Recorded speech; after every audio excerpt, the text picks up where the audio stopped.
तो हमारा जन्म तब सार्थक है जब हम भगवान शंकर की अविरल भक्ति में डूबे हुए, शिव नाम में हम रमे हुए।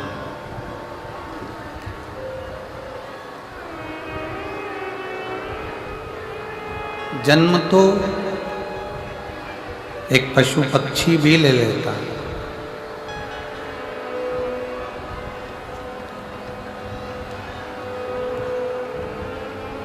पशु भी जन्म लेता है, पक्षी भी जन्म लेता है, जलचर जीव भी जन्म लेता है, थलचर जीव भी जन्म लेता है। जन्म तो कीट पतंगे भी ले लेते हैं, जीव जंतु भी जन्म ले लेते हैं। आवाज नहीं जा रही है कहीं पर भी।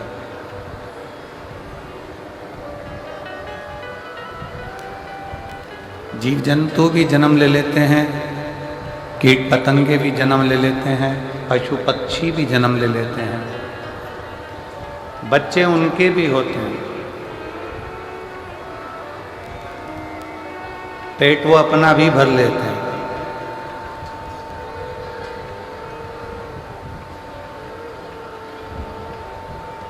पर इस मनुष्य देह में सबसे बड़ा कार्य एक है कि भगवान शंकर की अविरल भक्ति कोई पशु पक्षी जीव जंतु अपने जन्म में प्राप्त नहीं कर पाता, जो यह मानव का शरीर पृथ्वी पर जन्म लेकर भगवान शंकर की अविरल भक्ति को प्राप्त कर लेता है।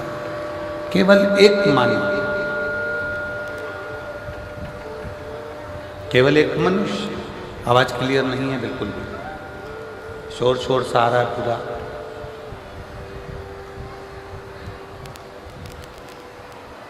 एक मानव, एक मनुष्य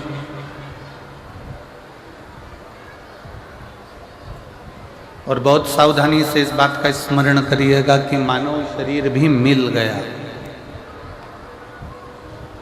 मान लो मनुष्य का शरीर प्राप्त हो भी गया, मानव का शरीर मिल भी गया।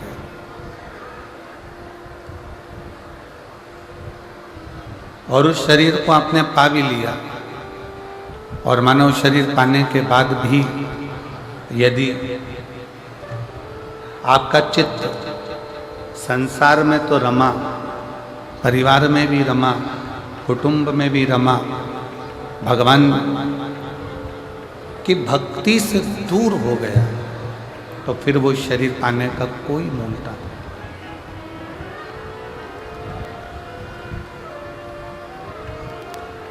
कितना सुंदर कहा है किसी ने कि सरकारी गोडाउन को, सरकारी वेयरहाउस को, प्राइवेट वेयरहाउस को, प्राइवेट गोडाउन को भरना सरल है।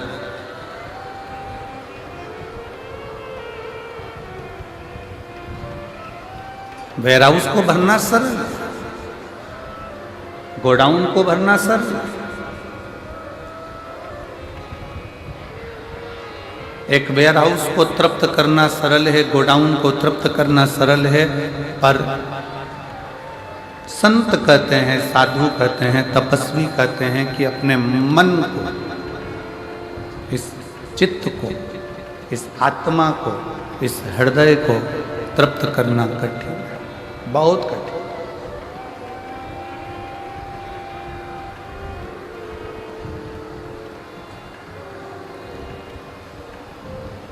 गोडाउन भर दिया, वेयरहाउस भर दिया, ये सरल है,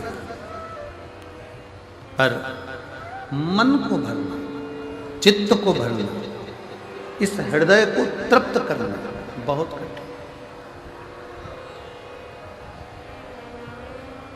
एक चरित्र आता है,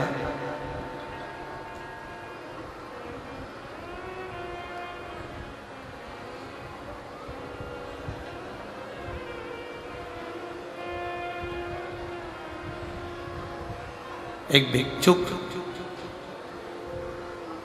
एक पात्र लेकर, एक कटोरा लेकर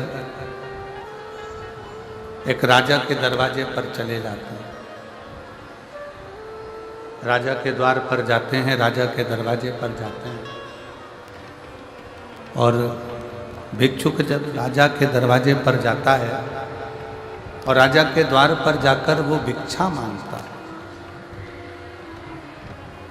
राजा ने पूछा कि तुम्हें क्या चाहिए, इस पात्र में क्या दिया जाए, पात्र में क्या भर दिया जाए, इस पात्र में क्या प्रदान कर दिया जाए।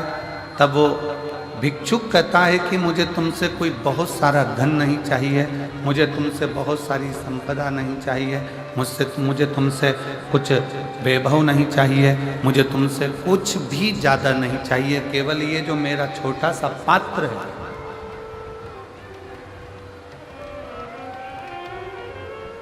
केवल मेरा ये छोटा सा जो पात्र है इसको भर दीजिए। और बहुत छोटा सा पात्र, बहुत छोटा सा।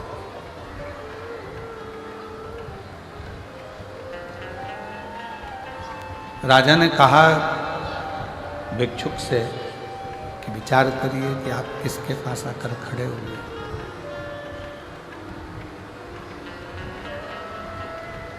आप किसके पास आकर खड़े हो, जरा विचार करिएगा।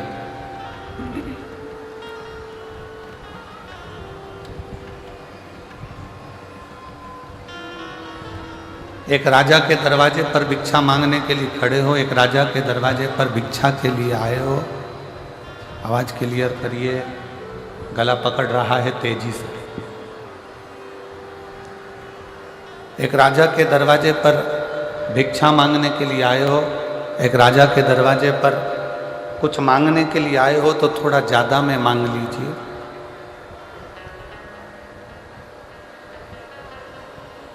क्या छोटा सा पात्र लेकर मेरे पास में खड़े हुए। इतना छोटा सा पात्र तो मैं कभी भी भर देता, एक चुटकी में मैं भर के दे देता हूं। अगर मांगना ही है किसी राजा के दरवाजे पर, अगर भिक्षा मांगने के लिए आए ही हो, किसी के दरवाजे पर पहुंचे हो, किसी के दरवाजे पर यदि तुम आए हो, किसी के द्वार पर यदि तुम आए हो तो कुछ अधिकता में तो मांगो। नहीं महाराज, मुझे ज़्यादा कुछ नहीं चाहिए, केवल एक ये छोटा सा पात्र है, इसको भर दीजिए। अब राजा को लगा इतना छोटा सा पात्र है, ये तो तुरंत भर जाएगा। राजा उस पात्र को लेकर अपने राजकोष में पहुंचा, भंडार में पहुंचा। सारा संपदा राजा ने उस पात्र के अंदर डाल दी, पर वो पात्र नहीं भरा पाया, वो पात्र नहीं भरा। पूरी संपदा राजा ने उस पात्र में डाल दी, पूरी संपदा उस पात्र के अंदर डाल दी, पूरा वैभव उस पात्र के अंदर डाल दिया, पूरी की पूरी संपदा उस पात्र के अंदर डाल दी, पूरी की पूरी संपदा। और जब पूरी की पूरी संपदा उस पात्र के अंदर डाल दी, पर वो पात्र नहीं भरा। पात्र में डालने के बाद भी वो पात्र खाली की खाली रह गया, वो पात्र नहीं भरा पाया।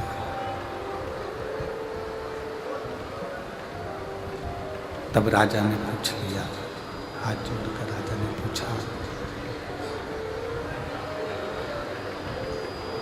उस भिक्षुक से, उस फकीर से, उस भिक्षुक से कि ये पात्र में हमने सारी संपदा डाली है, सब कुछ ले जाकर डाल दिया है, इस पात्र के अंदर हमने सब कुछ डाल दिया, तो भी यह पात्र भराता क्यों नहीं।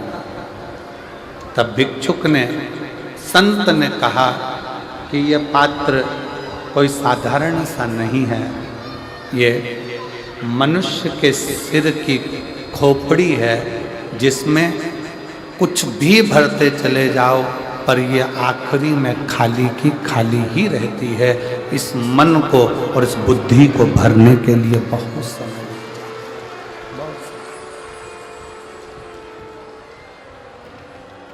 इस मन को और बुद्धि को भरने के लिए बहुत समय लगता है। इसको भर पाना बहुत कठिन है, बहुत कठिन। बस यही शिव पुराण की कथा कर रही है, ये भगवान शंकर का चरित्र कह रहा है, यही शिव तत्व कह रहा है, यही शंकर जी का चरित्र वर्णन कर रहा है। यही एक गोडाउन को भरना, एक वेयर हाउस को भरना सरल, बहुत सरल, पर सबसे ज्यादा कठिन, सबसे ज्यादा अगर कुछ है तो अपने मन को तृप्त करना, अपने चित्त को, अपनी बुद्धि को तृप्त करना।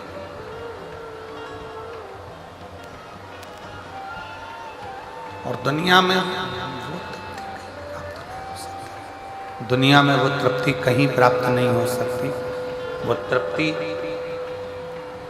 दुनिया भर का वैभव, दुनिया भर का धन, दुनिया भर की सत्ता, दुनिया भर का सिंहासन, दुनिया भर की दौलत आपके पास यदि आ भी जाए तो भी आप तृप्त नहीं हो सकते। कब तक? जब तक वो शंकर करुणा न करे। और जिस दिन शिव की कृपा हो जाती है तो ये मन, बुद्धि, चित्त सब अपने आप तृप्त होते चले जाता है और उसमें तृप्ति का एक आनंद उत्पन्न होते चले जाता है। तृप्ति का एक आनंद। और शंभु शरण बड़ी मांगू घड़ी घड़ी दुख काटो दया करी दर्शन आपो। शंभु शरण मांगू घड़ी रे घड़ी दुख काटो दया करी दर्शन आपो।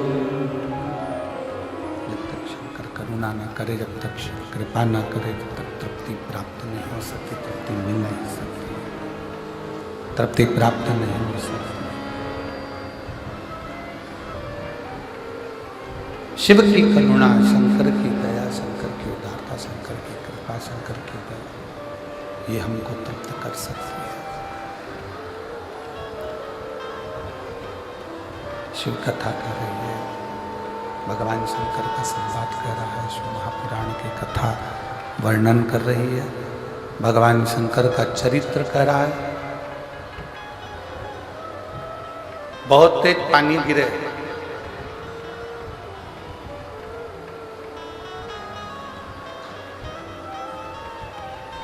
और बहुत तेज बारिश में आप छाता लगाकर बाहर आकर खड़े हो जाओ तो क्या पानी गिरना बंद हो जाएगा? जम के बोलो जरा, बंद होगा? नहीं। बहुत तेज पानी गिर रहा हो, छाता लगाकर आप बाहर आकर खड़े भी हो गए तो पानी गिरना बंद नहीं। पर वो छाता आपको बल दे देगा। क्या बल देगा? कि कितनी भी तेज पानी आए पर ये छाता तेरे पास में है तो तुझे घबराने की जरूरत नहीं है, तू गीला नहीं हो। तू तेज पानी में भी, तेज बारिश में भी तू खड़ा हो सकता।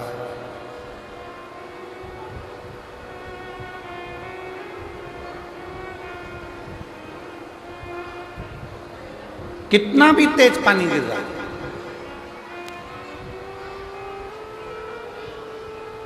कितनी भी तेज जलवृष्टि हो रही हो और छाता पकड़कर आप घर से बाहर निकल गए, ग्राउंड में जाकर बारिश में खड़े हो गए, पानी बहुत तेज गिर रहा है, बहुत तेज बारिश हो रही है, बहुत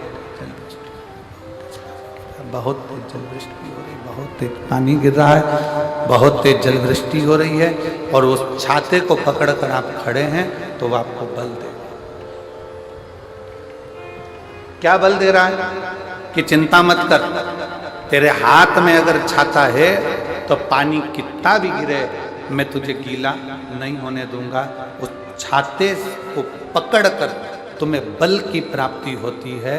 पानी बंद नहीं हो रहा, जलवृष्टि छाता पकड़ने से बंद नहीं हुई है, जलवृष्टि बंद नहीं हुई, बरसात बंद नहीं हुई, वो पानी गिर रहा है, केवल आपने छाता पकड़ रखा है तो आपको बल मिल रहा है कि मैं गीला नहीं होऊंगा। उसी तरह छाता और शिव महापुराण की कथा एक जैसी है। शिव महापुराण की कथा भी बल देती है कि कितनी भी जिंदगी में दुख आ जाए पर वो दुख एक ना एक दिन समाप्त हो जाएगा, वो दुख एक ना एक दिन समाप्त हो ही जाएगा, वो दुख एक ना एक दिन समाप्त हो ही जाएगा, वो दुख एक ना एक दिन समाप्त हो जाएगा। शंभु शंभु शंभु शंभु शंभु शंभु शंभु शंभु शंभु शंभु शंभु शंभु शंभु शंभु शंभु। वो दुख एक ना एक दिन समाप्त हो ही जाए। अब क्या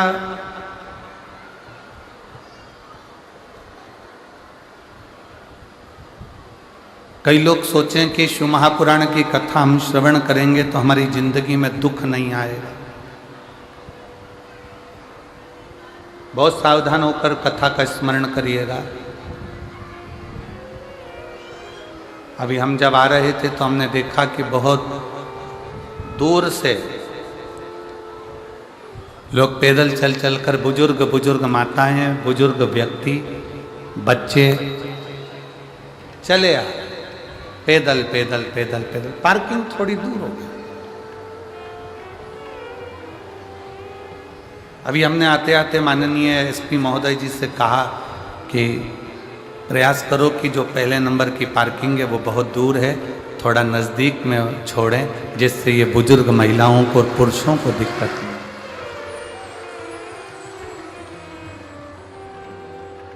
और उन्होंने तुरंत उसी समय पर वायरलेस पर सूचना भी शायद दी है कि जो पहले नंबर की पार्किंग बहुत दूर है तो उसको थोड़ा नज़दीक तक लेकर आए जिससे लोगों को आने में दिक्कत ना। अभी हम देख रहे थे आते आते चले आ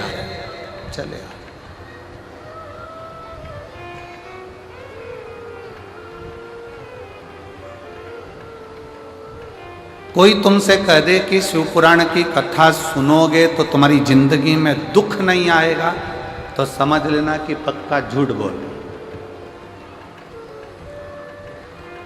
पृथ्वी पर अगर जन्म लिया है तो दुख सुख इस मानव के शरीर में चलते ही रहते हैं।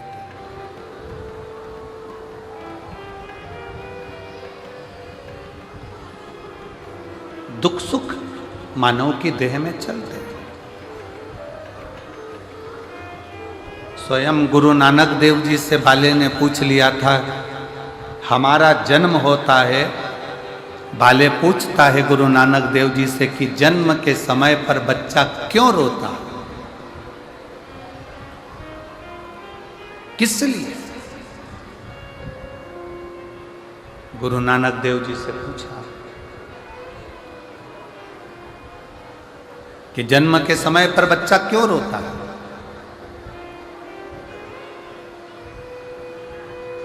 गुरु नानक देव जी ने कहा, बाले वो परमात्मा से जब कोई जीव दूर होता है, मृत्यु लोक में जाता है, पृथ्वी पर जाता है और परमात्मा से जब वो दूरी बनाता है तो उस जीव की आंखों में आंसू आते हैं कि हे परमात्मा, अब मैं संसार सागर में जा रहा हूँ, पर इतना निवेदन है कि संसार सागर से जब मैं वापिस छूटूं तो तेरे पास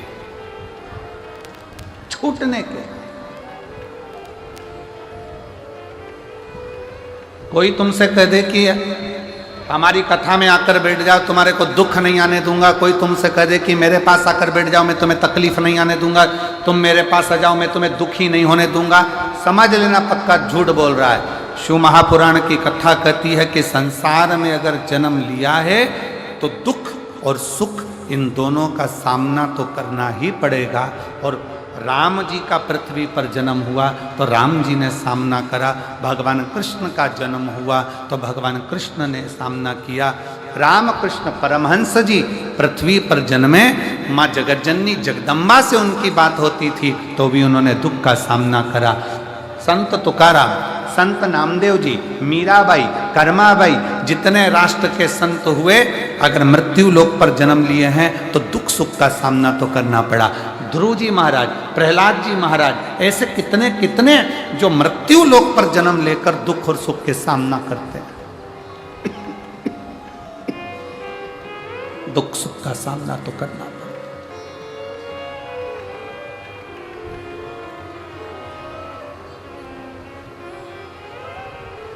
दुख आएगा। छाता बारिश को रोक नहीं सकता, बारिश आएगी, पर छाता व्यक्ति को बल देता है बारिश में खड़े होने का। दुख आएगा, मनुष्य देह मिली है, मानव का शरीर मिला है तो तकलीफ आएगी, पर ये शिव महापुराण की कथा आपको बल देती है उस दुख का सामना करने की, उस दुख को रोकने की, उस दुख में खड़े रहने की।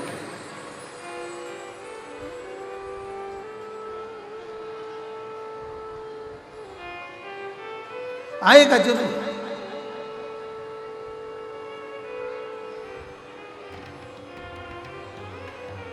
एक विश्वास,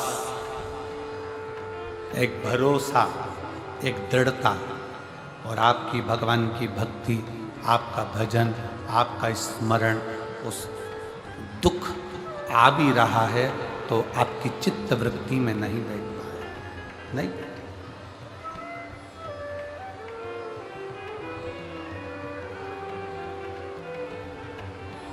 बस एक स्मरण रहे, किम्मत बुरे कर्म कर बंदे, वरना पछताएगा। भगवान की आंखों से तू बच नहीं पाएगा, तू बच नहीं पाएगा। अरे ओ अज्ञानी मत करना, अरे ओ अज्ञानी मत करना, तेरे कर्म का फल तू ही पाएगा। जैसा किया तूने तेरे आगे आएगा। मत बुरे कर्म कर बंदे, वरना पछताएगा। भगवान की आंखों से तू बच नहीं पाएगा, तू बच नहीं पाएगा। अरे ओ अज्ञानी मत करना, अरे ओ अज्ञानी मत करना। दुख आएगा, पर तुम्हारा सुनी हुई शिव महापुराण की कथा, तुम्हारा चढ़ाया गया एक लोटा जल, तुम्हारा किया गया भगवान का भजन, उस दुख को तुम्हें महसूस नहीं होने, उस दुख को तुम्हारे भीतर प्रवेश नहीं होने। एक तत्व है, देखिए, अच्छा है।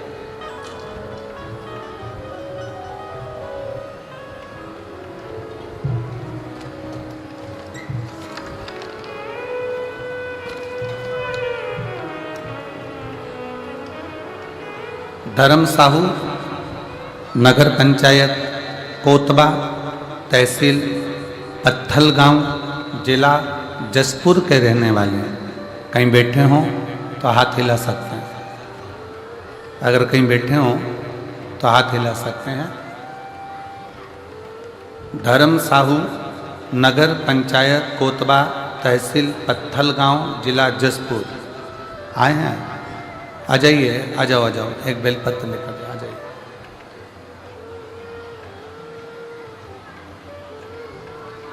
मेरा भतीजा जिसका नाम दीपांशु साहू है, उम्र 22 वर्ष है। पत्र को एलईडी पर पढ़ सकते हो, आस्था चैनल पर पढ़ सकते हो। दीपांशु साहू उम्र 22 वर्ष है, जिसे हल्का बुखार आया तब गांव के ही डॉक्टर को दिखाए तो उन्होंने दवाई दिया और आराम करने को कहा, किंतु उनका तबीयत खराब हो रहा था। तभी उसे लेनुगा के डॉक्टर साहब को दिखाया। टेस्ट में पता चला कि उसको पीलिया हो गया, डेंगू पॉजिटिव आया और टेस्ट में पता चला कि इसका बिलीरुबिन उसका बड़ा हुआ है। अब क्या करें गुरुदेव? लेनुगा के डॉक्टर साहब को बताते हुए तब शरीर पूरा के पूरा उसका पीला हो गया था। तुरंत हम लोग उसको रायगढ़ के मेट्रो हॉस्पिटल में भर्ती किए और दूसरा दिन उसका 30.10 मिलीग्राम आया। वह भी कोई सुधार नहीं हुआ। डॉक्टर ने बोला कि इसको दवा दे देते हैं। तब समझ में आया क्या करें। तब हम उसको रायपुर के कृष्ण केयर हॉस्पिटल में एडमिट किए। वहाँ पर लेकर गए तब मालूम पड़ा कि इसका लीवर काम करना बंद कर दिया है और लीवर भी बेकार हो गया है।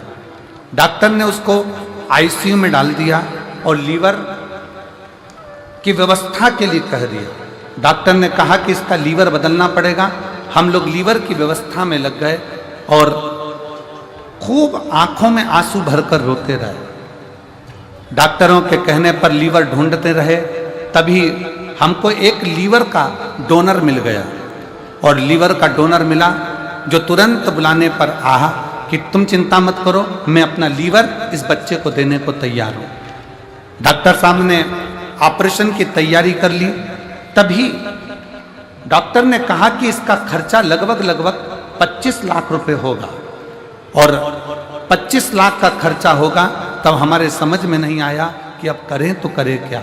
ऑक्सीजन उसका बेकार होते जा रहा, डायलिसिस चालू कर दिया, लीवर डैमेज हो गया और लीवर देने वाला भी मिल गया, डोनेट करने वाला भी मिल गया। तभी उसी समय पर डॉक्टर के यहाँ पर कोई मरीज आया था और उस मरीज के कहने पर मेरी धर्मपत्नी ने कहा कि शंकर के मंदिर से एक बेलपत्र लेकर आ जाओ, जब तक डोनर आ रहा है जो लीवर देगा। एक बेलपत्र लेकर आ जाओ। धर्मपत्नी तुरंत कही और मंदिर शिव के गए, एक बेलपत्र लेकर आए, शंकर जी को जल चढ़ाया, श्री शिवाय नमस्तुभ्यम का जाप करना प्रारंभ करा और बाबा से विनती करी, बाबा अगर मेरा भतीजा आज की ही तारीख में ठीक होगा, जहां भी कथा हो रही होगी वहां मैं जरूर आऊंगी। डॉक्टर ने ऑपरेशन की तैयारी करी, लीवर डोनेटर आ गया, ऑपरेशन थिएटर में ले गए। जैसी दूसरी जांच प्रारंभ हुई, इतनी देर में जो डायलिसिस हो रहा था, डॉक्टर ने कहा इसका डायलिसिस की जरूरत नहीं है। ऑक्सीजन बढ़ने लगा और धीरे धीरे लीवर ने काम करना प्रारंभ कर दिया। लीवर काम करना प्रारंभ करा, डोनेटर देखता रहा और डोनेटर ने कहा कि अगर लीवर चाहिए तो मैं बैठा हूँ। डॉक्टर ने मना कर दिया, अब इसको लीवर देने की जरूरत नहीं है। इसके लीवर ने काम करना, किडनी ने काम करना प्रारंभ कर दिया और मैं आज बाबा को धन्यवाद देने के लिए आया हूँ। पूरी रिपोर्ट भी साथ में लगाया हूँ जो कि डॉक्टरों ने दी थी, जिसके अंतर्गत लीवर किडनी दोनों डैमेज हुई थी। साधु था, आइए एक बार जोरदार ताली बजाएं। साधु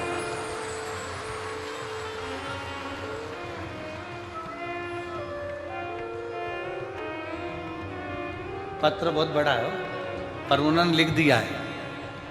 चैनल वाले वो भी बताओ, उन्होंने पत्र में लिखा है कि पत्र बहुत बड़ा है। पढ़िए आप लोग, एलईडी पर पढ़ो। गुरुदेव पत्र बड़ा है लेकिन पढ़ लीजिएगा, साथ में हमने रिपोर्ट भी लगाई है। बहुत बड़ा पत्र, ठीक है। एक लाइन अच्छी लिखी है, आप और हम गुनगुना लेते हैं पहले। अब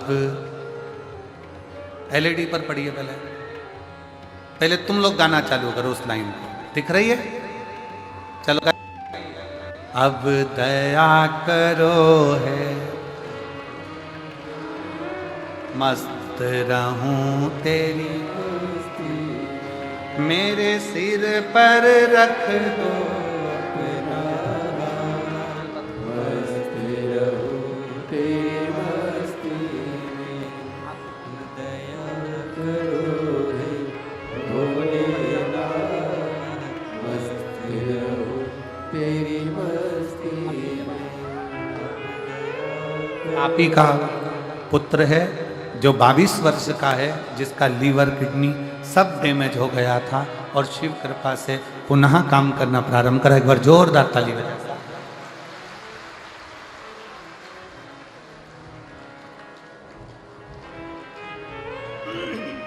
विश्वास, भरोसा, दृढ़ता। एक लाइन इस पत्र में और अच्छी लिखी है, देखिए।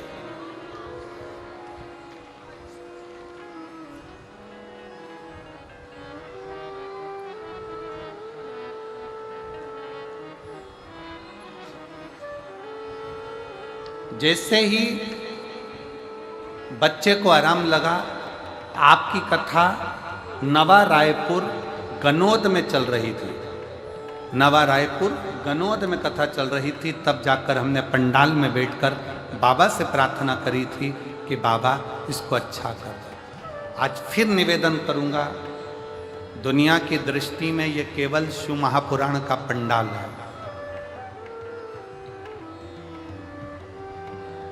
दुनिया की दृष्टि में यह केवल शिव महापुराण का पंडाल है, पर जो इस पंडाल में आकर बैठ जाता है, शिव महापुराण की कथा कहती है, वो पंडाल नहीं, वो पिता का घर है और पिता आपकी बात को सुनता है और वर प्रदान करता है। ये शिव है। अकाल मृत्यु वो मरे जो काम करे चंडाल का, और काल उसका क्या बिगाड़े जो भक्त हो महाकाल का। जो शंकर की आराधना में डूबा, जो शिव की उपासना में डूबा,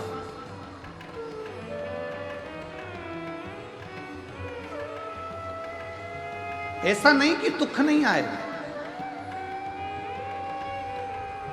तकलीफ भी आएगी, दुख भी आएगा, कष्ट भी आएगा, बीमारी भी आएगी, सब आएगा। पर जिसने शिव महापुराण की कथा को श्रवण किया,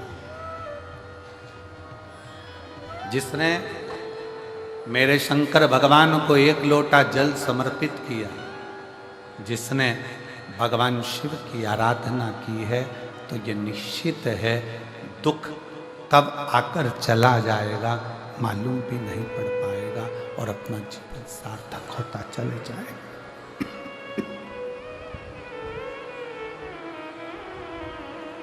कब आएगा, कब जाएगा, मालूम।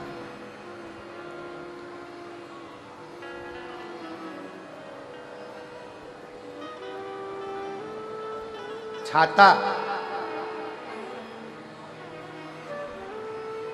बारिश में खड़े होने का बल देता है। शिव महापुराण की कथा दुख में, तकलीफ में खड़े होने का बल देती है। शिव पुराण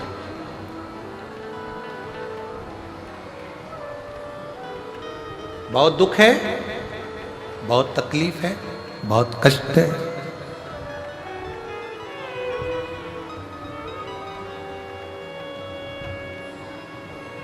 माना संसार सागर में सहजता में रहना सरल बात नहीं है।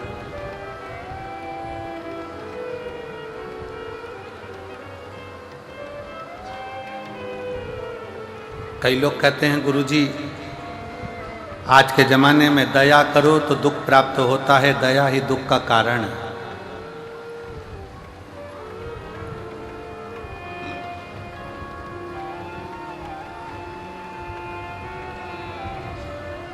कई लोग कहते हैं गुरुदेव दया ही दुख का कारण है, ये दुनिया के लोगों ने एक कहावत बना दी। पर सत्यता यह है कि दया दुख का कारण नहीं है, दया सुख का कारण है। जिसने ये बनाया कि दया दुख का कारण है, ये वो नहीं जानता कि दया का मतलब क्या होता है। कितनी कृपा करी होगी मेरे शंकर भगवान ने कि अमृत का कलश तो देवताओं को दे दिया और विष का कलश खुद ने रख लिया।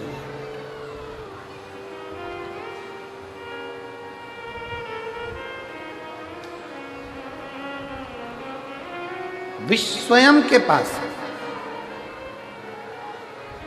अमृत दे दिया देवताओं को कि ले जाओ।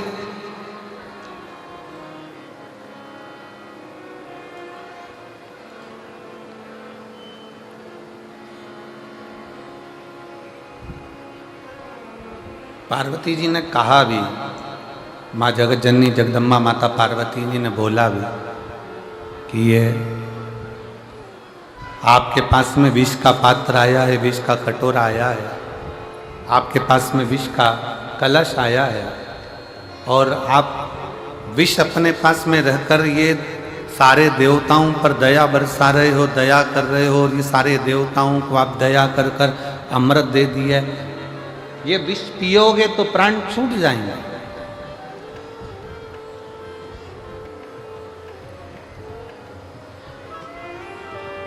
शंकर भगवान ने कहा नहीं नहीं, देवता अमृत पीकर भी अमर नहीं हो पाएंगे और शंकर भगवान कहते हैं कि मैं विष पीकर भी अमर हो जाऊंगा क्योंकि मैंने यहां करुणा करी है, दया।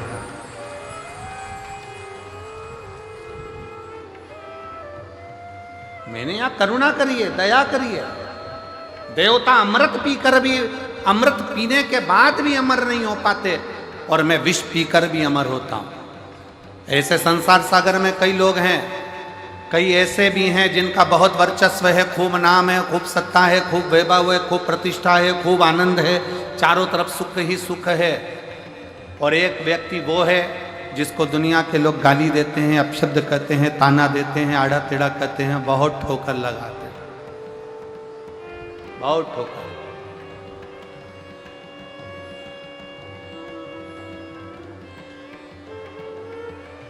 पर शिव कथा कहती है, भगवान शंकर का संवाद कहता है कि जिसको ज्यादा गाली पड़ी हो, जिसको ज्यादा ताने दिए गए हों, जिसको ज्यादा अपशब्द कहा गया हो, वही दुनिया के दिल में राज करता है, वही दुनिया के दिल में राज करता है।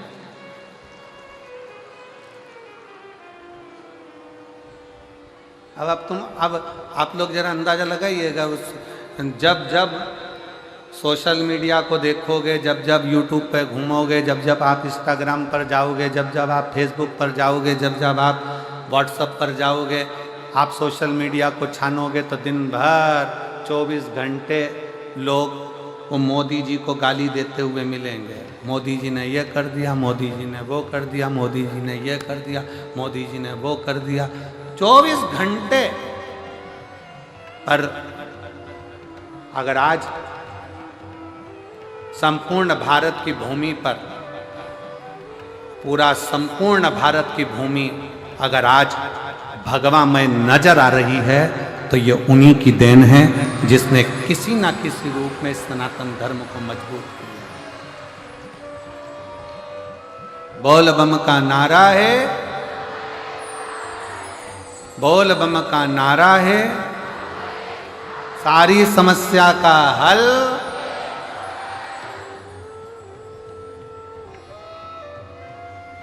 भले ताने दिए जाएं, भले अपशब्द किया जाए, भले आड़ा टेढ़ा बोला जाए, पर सनातन की मजबूती है।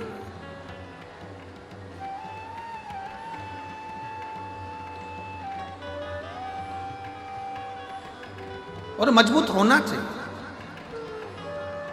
शिव कथा कर रही है, भगवान शंकर का चरित्र कथा है।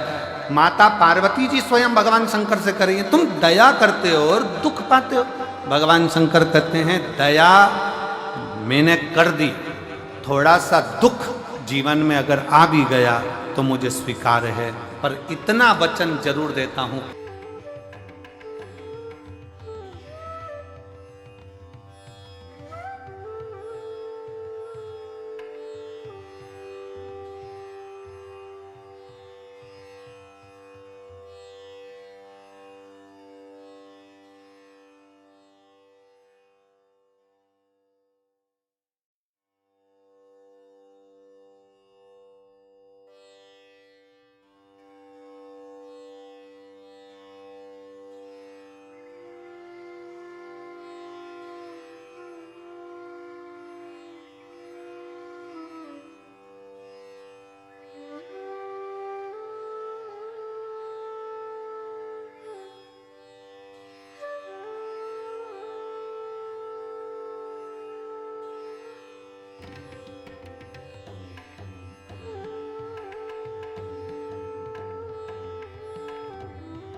भगवान ने मन में सोचा कि देवता सत्य कर रहे हैं कि देवताओं के हित के लिए, जनमानस के हित के लिए ये यज्ञ पूर्ण होना जरूरी है। तो शंकर भगवान उस समय पर दया करने के लिए चले तो ब्रह्मा जी भी हाथ जोड़कर खड़े हो गए कि महादेव, आपकी धर्म पत्नी जलकर भस्म हो गई है। महादेव, आपकी पत्नी यज्ञ कुंड में जलकर भस्म हो गई है और आप देवताओं के हित के लिए, जनमानस के हित के लिए फिर दक्ष प्रजापति का सिर जोड़ने जा रहे हैं। आप फिर दक्ष प्रजापति का शीश जोड़ने के लिए जा रहे हैं। शंकर भगवान कहते हैं कि कुछ भी हो, पर संसार में रहने वाले जीवों का, देवताओं का, मृत्यु लोक में रहने वाले मानवों का कभी भी अहित नहीं होना चाहिए। सर्वे भवन्तु सुखी, सब सुखी रहे। आज कितनी विडंबना है, कितनी विडंबना।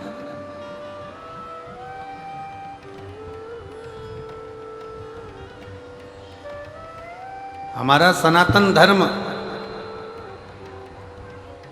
हमारे सनातन धर्म के मंदिर,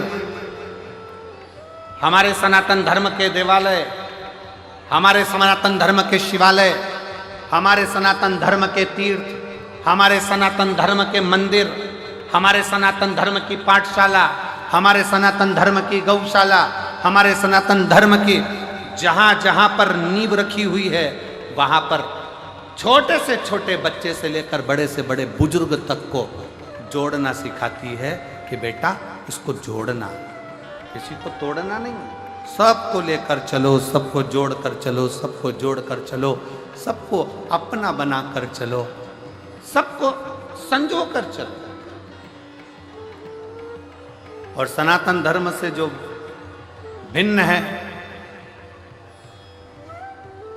दूसरे धर्म के लोग जो सनातन धर्म से दूर हैं, वो सनातन धर्म से दूर होने के बाद ये विचार करते हैं कि इनको किस तरह से काटना है, किस तरह से इनको ले जाकर एक ओर पटक देना। सनातन जोड़ता,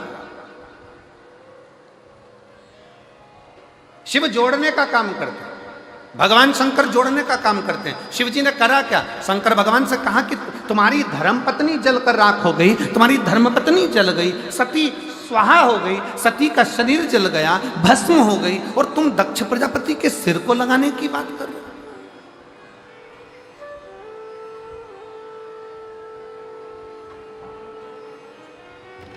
विचार करिएगा जरा, जिस हॉस्पिटल में बहू की डिलीवरी हो रही है, जिस हॉस्पिटल में पत्नी की डिलीवरी हो रही है, जिस हॉस्पिटल में पत्नी का जापा हो रहा है, जिस हॉस्पिटल का डॉक्टर तुम्हारे मरीज का इलाज कर रहा है, थोड़ा सा अगर देरी हो जाती है, थोड़ी सी अगर उसमें तकलीफ हो जाती है, बच्चे को, पत्नी को कुछ हो गया, मालूम पड़े समाप्त हो गए, तो घर के लोग एक प्लानिंग बनाते हैं कि बताओ हॉस्पिटल में लेकर गए थे, वहाँ डॉक्टर ने ऐसा कर दिया, उसका ये कर दो, उसको नाश कर दो, उसमें आग लगा दो, उसमें ये कर दो। जरा विचार करिएगा, परिवार का एक व्यक्ति को अगर थोड़ी सी भी चोट आती है तो लोग चक्का जाम कर देते हैं, लोग रोक देते हैं। और जहां देवाधिदेव महादेव की धर्मपत्नी माता सती जलकर भस्म हो गई, और भस्म होने के बाद भी शंकर जी से कहा गया कि आप दक्ष प्रजापति का सिर जोड़ दो। शंकर भगवान सिर जोड़ने के लिए आतुर हो गए।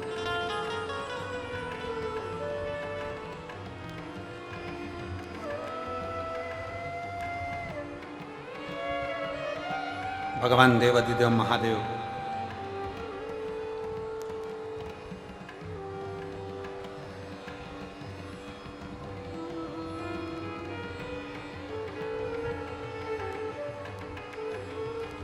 दो चीजें हैं,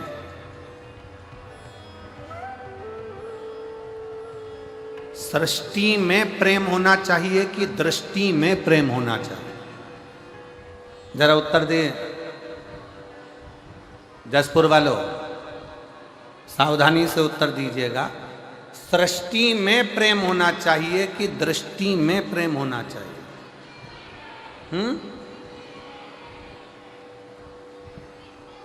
दृष्टि में। बहुत बहुत धन्यवाद, जोरदार ताली बजाओ, बहुत सुंदर उत्तर। सृष्टि में प्रेम और दृष्टि में प्रेम, दोनों में अंतर है। सृष्टि में प्रेम एक दिन समाप्त हो जाता है, पर यदि हमारी निगाहों में, हमारी दृष्टि में अगर प्रेम का पर्दा लग गया तो जो उससे नफरत है ना, वो भी प्रेममय नजर आता है। सृष्टि पूरी प्रेममय दिखती है, पूरी प्रेम, पूरी सृष्टि प्रेममय दिखती है।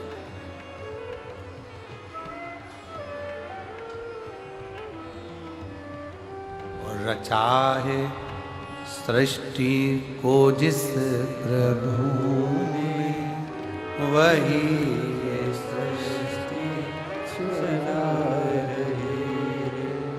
रचा है सृष्टि को जिस प्रभु ने, वही सृष्टि चला रही।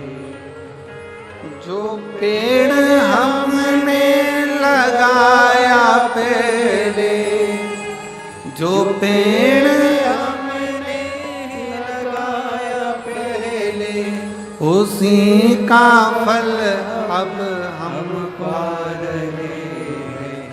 रचा है सृष्टि को जिस प्रभु ने, वही सृष्टि चला रही। रचा है सृष्टि को जिस प्रभु ने, वही सृष्टि चला रही।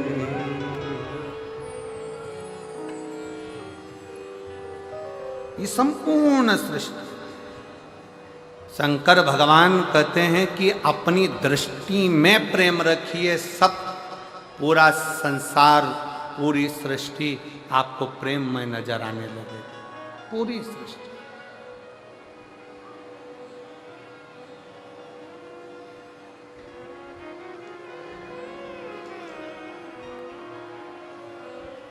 शंकर जी के मंदिर कौन कौन जाता है एक लोटा जल चढ़ाने? जरा हाथ उठाओ सब। जाते हो सब लोग? रख लो रख लो रख लो रख लो। आज के समय में सबसे व्यस्त देव हैं देवाधिदेव महादेव।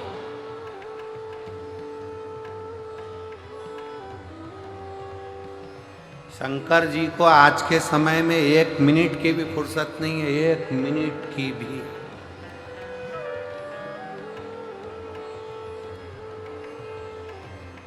सारे देवता एक बार तैयार होते हैं, फिर दूसरे दिन तैयार होते हैं।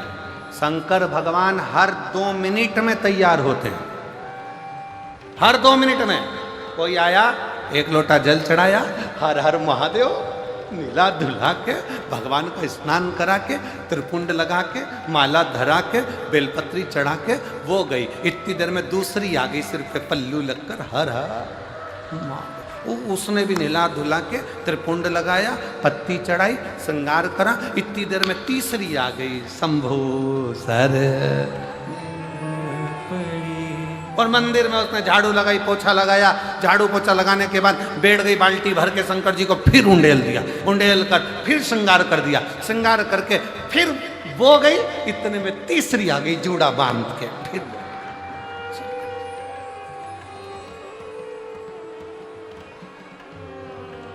कई बार तो पार्वती जी भी शंकर जी से पूछ लेती है, प्रभु कैसा लग रहा है? शंकर भगवान बोले, बहुत जोरदार। पर आज आपका चेहरा उतरा है भोलेनाथ, बात क्या है? शंकर जी बोले, वो कमलाबाई रोज आती थी, 3 दिन से नहीं आई है, उसका टेंशन है मुझे, कहाँ रह गई? जैसे तुमको मंदिर में जाने पर मंदिर पहुंचने की ललकता रहती है, उसी तरह मेरे देव अधिदेव महादेव जो जगत का बाप है, उसको आपसे मिलने की ललकता रहती है। आपसे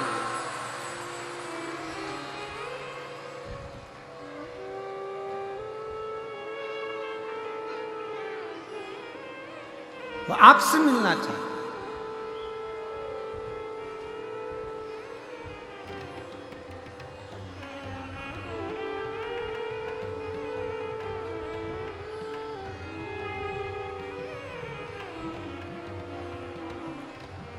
देव अधिदेव महादेव भगवान शंकर हो गर्दानी त्रिकालदर्शी कैलाशी अविनाशी शिव।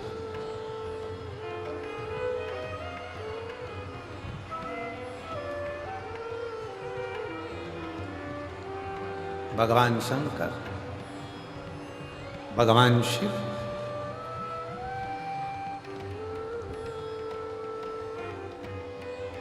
सती मां जलकर भस्म हो गई और ब्रह्मा जी हाथ जोड़कर कह रहे हैं कि आपकी धर्म पत्नी को दक्ष प्रजापति के शब्द के कारण आपकी पत्नी जलकर भस्म हुई है।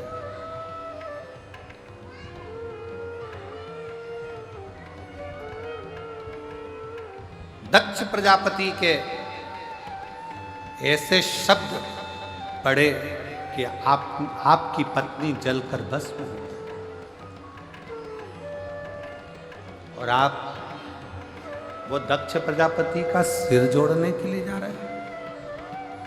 आप दक्ष प्रजापति का शीश लगाने के लिए जा रहे हो। आप दक्ष प्रजापति का शीश जोड़ने जा रहे हो। शंकर भगवान बोले,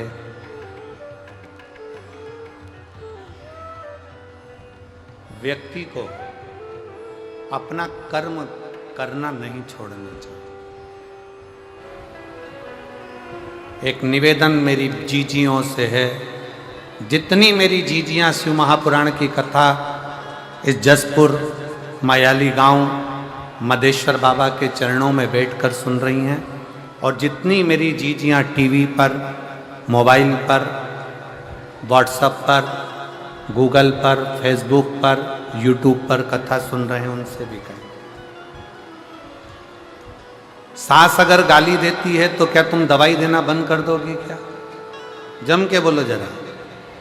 उसको तकलीफ हो रही है, सिर में दर्द हो रहा है, पाँव में तकलीफ हो रही है, तो तुम तो दवाई तो दोगी ना। बोलो तो जम के दो। सास का काम है गाली देना, उसको देन दो। सास का काम है अपशब्द कहना, उसको कहन दो। सास का काम है ताने देना, उसको देन दो। शायद कई माताएं कहती हैं मेरी ननद ने मेरे साथ ऐसा किया, मेरी ननद ने मुझे ताना दे दिया, मेरी ननद ने ऐसा कह दिया, मेरी ननद ने वैसा कह दिया, मेरे नंदोई ने ऐसा कह दिया। शायद आप नहीं जानते हो, आप सबकी ननद तो फिर भी ठीक होगी। पार्वती जी की जो ननंद थी ना, पार्वती जी की जो ननंद थी वो इतनी प्रबल थी, इतनी प्रबल कि पार्वती मैया भोजन बनाकर गणेश जी के लिए रखकर जाती थी, मोदक बनाकर कार्तिकेय के लिए रखकर जाती थी और पार्वती जी की ननंद छिप्रिया वो उस मोदक को उठाकर पूरा की पूरा नंदी को खिला देती थी। आपकी ननंद तो फिर भी अच्छी है, कम से कम तुम्हारी बनाई गई रोटी को उठाकर कहीं नंदी को, बेल को या गाय को या अन्य इधर उधर कुत्ता उत्ता को तो नहीं दे रही। पार्वती जी की ननंद माँ पार्वती जी शंकर जी के पूजन के लिए लोटा भरकर जल रखती थी और लोटा भरकर जल रखकर पार्वती जी थाली सजाकर शंकर भगवान की पूजन करने के लिए, जहां शिव नेत्र बंद कर साधना में लीन रहते थे, पार्वती जी उस थाली को लेकर जाने वाली रहती थी और उतनी देर में भगवान शंकर की बहन पार्वती जी की ननंद छिप्रिया आई और छिप्रिया ने थाली उठाई और लोटा उठाया भरा हुआ और लोटा उठाकर स्वयं जल का पान कर लेती। लोटा जब खाली दिखता तो पार्वती जी को लगा कि मेरी ननंद ने खाली करा, पर मुख से शब्द नहीं कहती, शब्द नहीं कहती। एक दिन छिप्रिया इतना इतना करी, एक दिन पूछा गया माता पार्वती जी से कि तुम्हारी ननंद इतना इतना उपद्रव मचाती है, तुम्हारी ननंद तुमको ताना देती है, तुम्हारी ननंद तुमको आड़ा टेढ़ा करती है, पर पार्वती जी तुम्हारे मुख से शब्द नहीं निकलता। आज के जमाने की अगर भाभी होती ना जसपुर की, जसपुर की अगर भाभी होती तो ननंद को रायपुर छोड़ी आती।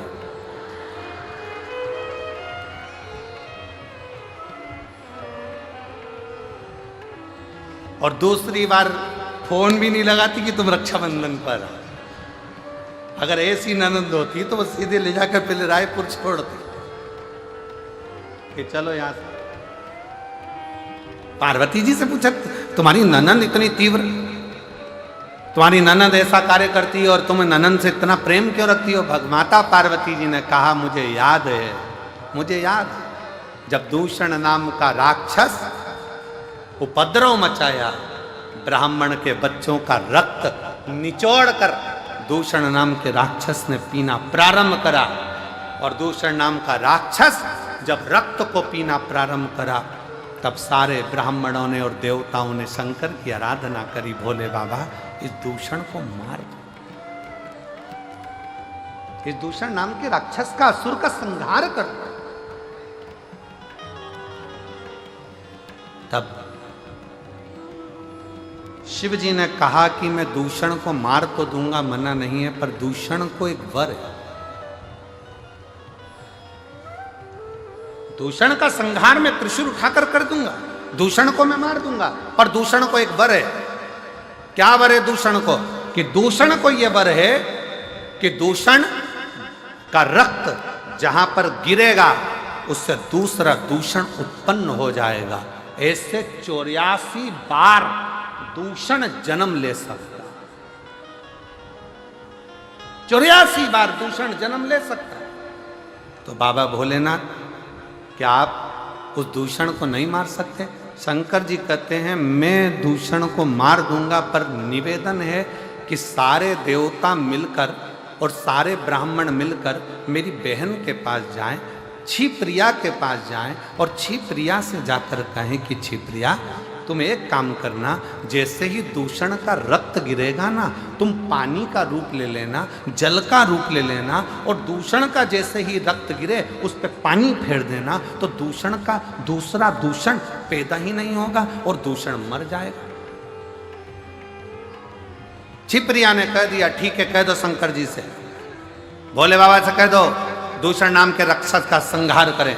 शंकर भगवान दूषण नाम के राक्षस का संहार करने के लिए जैसे ही गए, शंकर जी ने दूषण नाम के राक्षस का संहार कर दिया। जैसे ही संहार करा, क्षिप्रिया को आने में देरी हो गई, क्षिप्रिया नहीं पहुंच पाई। क्षिप्रिया नहीं पहुंची तो दूषण ने 84 रूप रख लिए। अब जैसे ही दूषण ने 84 रूप रखे, 84 रूप धारण कर लिए दूषण ने, क्षिप्रिया जैसी आकर खड़ी हुई तो सारे ब्राह्मणों ने, संतों ने, भगवानों ने, सबने कह दिया, माँ आपको आने में देरी हो गई। इतने में तो दूषण ने 84 रूप रख लिए, अब क्या होगा? शंकर भगवान तो अपना रूप नहीं रख सकते, क्योंकि वो ओघड़दानी है, वो शंभु है, वो रूप कभी नहीं रख सकते। राम जी अगर पृथ्वी पर जन्म लेके अपना नारायण रूप रख सकते हैं, भगवान नारायण अपने अनेक रूप रख सकते हैं, ब्रह्मा जी अपने अनेक रूप रख सकते हैं, इंद्र अपना रूप बना सकता है, देवता देवी अपना रूप बना सकती है, पर शंकर कभी भी रूप नहीं रखते हैं। शंकर तो अड़भंगा है, एक रूप ही काफी है सारे जगत के कल्याण के लिए, इसलिए शिव को रूप रखने की जरूरत नहीं पड़ती। भगवान शंकर को रूप रखने की जरूरत नहीं पड़ेगी। अब क्या होगा? इतने में क्षिप्रिया ने कहा, चिंता मत करो, अगर दूषण नाम का असुर 84 रूप ले सकता है तो मैं भी शंकर की बहन हूं, शिव की बहन।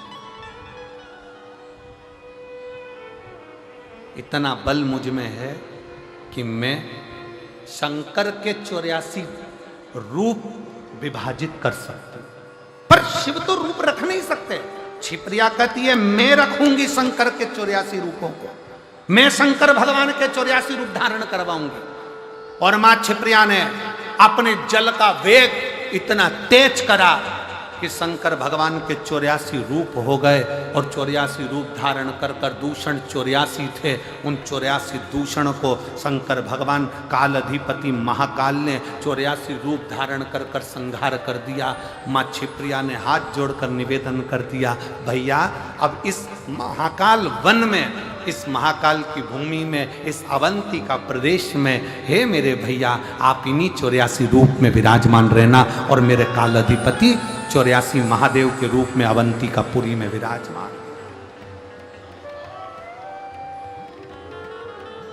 अवंतिकापुरी में 84 रूप में मेरे देवाधिदेव महादेव विराजमान हो गए।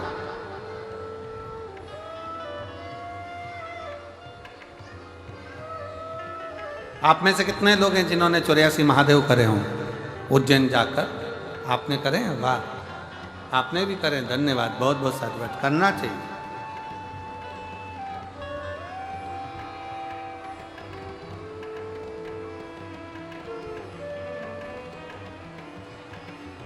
कभी उज्जैनी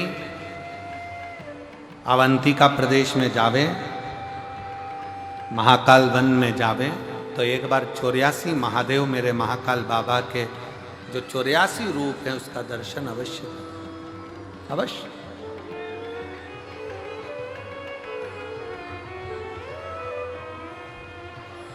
जरूर करें। और कभी अगर योग लगा, बाबा ने करुणा करी, तो आपके साथ हम भी कर लेंगे। हो एक आध बार योग लग गया तो देवाधिदेव महादेव का करो 84 बाबा के। हम तो पहले बाबा के दर्शन करने के लिए महाकाल बन गए थे, तो तब पूर्ण रूप से 84 महादेव दर्शन हुए हैं, पर एक बार अवश्य जाओ, करो दर्शन, करना चाहिए। शिव कथा कह रही है, भगवान शंकर का संवाद कर रहा है, शिव महापुराण की कथा कर रही है। जरूरी नहीं कि दुख बहुत हो, पर उसमें जो शक्ति है वो शिव तत्व की शक्ति है। एक पत्र है बहुत अच्छा, देखिए।